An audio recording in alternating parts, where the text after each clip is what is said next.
अब तो मैं दोनों सिनेमैटिक यूनिवर्सेस से उम्मीद हार चुका हूँ। मार्वल सिनेमैटिक यूनिवर्स से इंस्पायर्ड है। I absolutely loved the IMAX scene but and I don't know why people were hooting.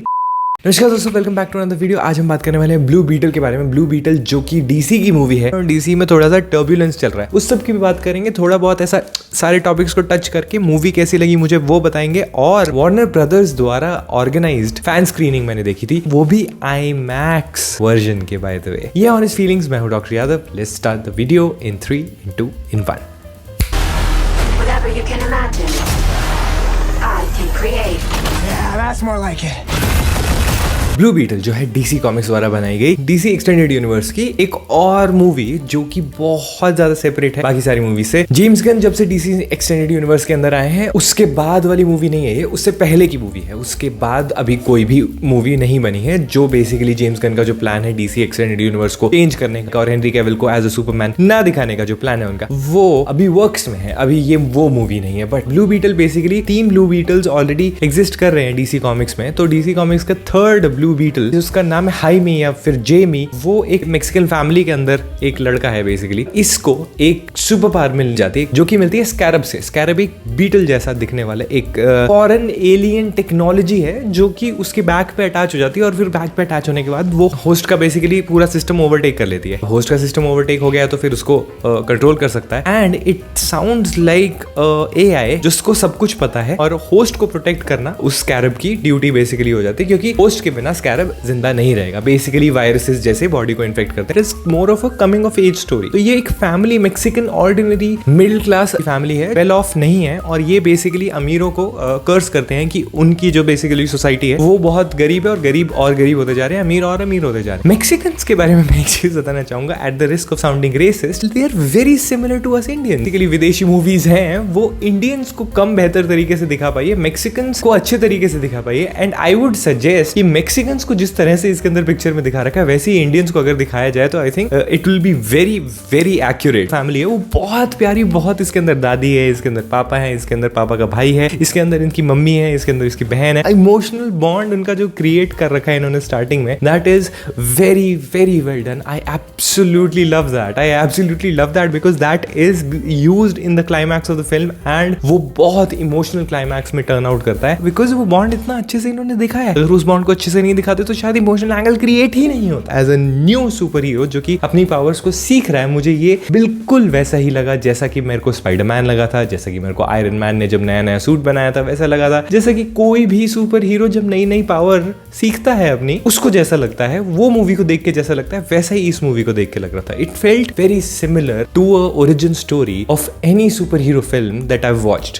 ठीक है, बिल्कुल जेनेरिक उसी लाइंस पे बनाई गई पिक्चर। बेसिकली अपने हीरो को सुपर पावर मिल जाएगी, सुपर पावर्स को फिगर आउट करेगा। जब वो फिगर आउट कर रहा होगा तो बहुत सारी फनी मोमेंट्स होंगी। वो एक लड़की से मिलेगा और वो लड़की से उसको प्यार हो जाएगा। और फिर एक विलन होगा जहां से उसको सुपर पावर मिली है, उस विलन को वो सुपर पावर चाहिए होगी और उस पावर को एक्सट्रैक्ट करने के तरीके चाहिए होंगे, एटसेट्रा एटसेट्रा। अब इसके अंदर कुछ स्पेशल करना हो, देखो अब वो रिस्क डीसी ले सकता था कि नहीं ले सकता था, आई डोंट थिंक सो। इन्होंने डिसाइड किया कि इतना सिंपल हम स्टोरी को रखेंगे, किसी को भी समझ आ जाए, किसी को भी अच्छी लग जाए। और ये बहुत ही एपिक, बहुत ही अमेजिंग मूवी नहीं है। यहाँ तक कि इसके अंदर जितनी भी मोमेंट्स रखी गई हैं, बहुत सारी मोमेंट्स में मुझे आयरन मैन याद आ रहा था, खासकर iron man 1, iron man 2, iron man 3, क्योंकि इस ब्लू बीटल का जो सूट है उसका फेस भी आयरन मैन जैसा सा ही लगता है। इवन क्लाइमैक्स में आयरन मैन 3 का जो क्लाइमैक्स है और इसका जो क्लाइमैक्स है इस मूवी का वो बहुत सिमिलर है। There is a scene where this guy is learning the suit, तो वो सीन जिसमें वो उड़ रहा है और भिड़ रहा है चीजों से और he is trying to figure out how the suit works, same scene, बिल्कुल कोई डिफरेंस। तो अब डिफरेंस क्या है इस ब्लू बीटल के सूट में और आयरन मैन के सूट में? पहली बात तो ये काफी ऑर्गेनिक सूट है, ये पूरा बॉडी को ऐसा कवर कर लेता।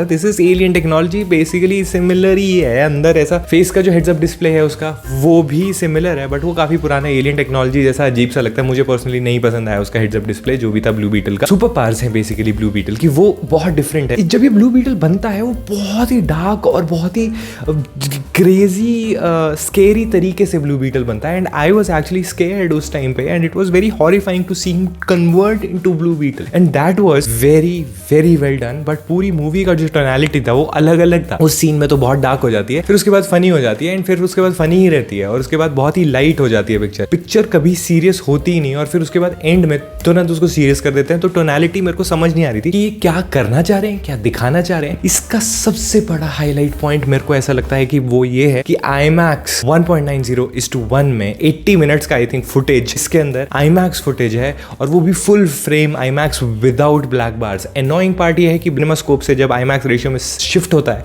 तो वो बहुत ही जारिंग सा लगता है, but you get used to it. Difference in the quality between the CinemaScope and IMAX footage is very very very very much. You'd be really happy to know कि इसका पूरा क्लाइमैक्स जो है वो फुल फ्रेम 1.90:1 IMAX में shot है, but उसका एक ड्रॉबैक है कि not everyone knows how to shoot with IMAX। This felt very undramatic. The moments were very cool. All of them were very cool. But वो पूरे फ्रेम को utilise करना is very difficult. IMAX certified camera से जरूर बना रखिए। वो ARRI Alexa आज format IMAX certified cameras, I think that is the name of the cameras, और वो उन कैमरा से अगर शूट की गई है तो I think it's great, it looks great. Picture जितनी एवरेज थी उससे ज्यादा बेहतर लग रही थी IMAX फॉर्मेट में देखने की वजह से। I absolutely loved the IMAX scene, but I think the aspect ratio could have been utilised way better. The action could have been done way better and it could have been more engaging. बिल्कुल generic, बिल्कुल predictable समझ आ रहा था कि हाँ ये चीज होगी, अब ये होगा, अब ये होगा, अब ये होगा। जो भी कूल मोमेंट्स थी फिल्म की वो इतनी कूल नहीं थी कि उनको देख के बहुत मजा आए। वो तो